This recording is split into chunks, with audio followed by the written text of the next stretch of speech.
এতিয়া চক মোক লাজ দিব নালাগে গড় হত্যাৰ যদি আৰু তথ্য বিচাৰে আৰু মই কি ক'ম আৰু কওক গড় কেইটাৰ মৃতদেহ কেইটাইতো তাৰ প্ৰমাণ আৰু কি লাগে কিছুমান বস্তুটো তথ্য নালাগে আৰু মোৰ বিপক্ষে যি আছে মোৰতো খোলা কিতাপ কিমান পেপাৰ টিভি মিডিয়াই আজিলৈকে মোক এৰিছে নেকি অপাৰেশ্যন কৰিব গতিকে আৰু এবাৰ সাৰ্জাৰী হৈ যাওক মোৰ কি আপত্তি আছে মোক কোনটো মিডিয়াই সাৰ্জাৰী কৰা নাই আজিলৈকে গতিকে আৰু এবাৰ সাৰ্জাৰী কৰিলে মোৰ কোনো আপত্তি নাই কিন্তু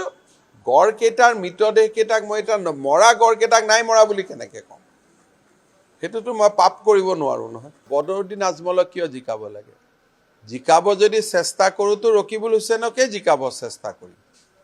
যদি জিকাব চেষ্টা কৰোঁ কাৰণ দিল্লীত থাকিলে জন্তু জানুৱাৰবিলাক সুৰক্ষিত হৈ থাকিব নহয় হয় নহয় গতিকে কিবা এটাতো কৰিব লাগিব অসমৰ কাৰণে ৰকিবুল হুছেইনক যদি 5 বছৰৰ কাৰণে আমি দিল্লীত পঠাই দিওঁ মই বহুত পুলিচ উদ্ৰ কৰি ল'ব পাৰিম কাজিৰঙাৰ পৰা সেইকাৰণে মইতো আল্লাহ ঈশ্বৰক খাটিছোঁ যে ৰকিবুল হুছেইন জিকি যাওক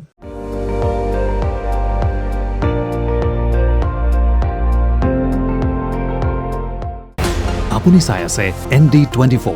সৰ্বশ্ৰেষ্ঠ নহয় সৰ্বোত্তমৰ দৌৰ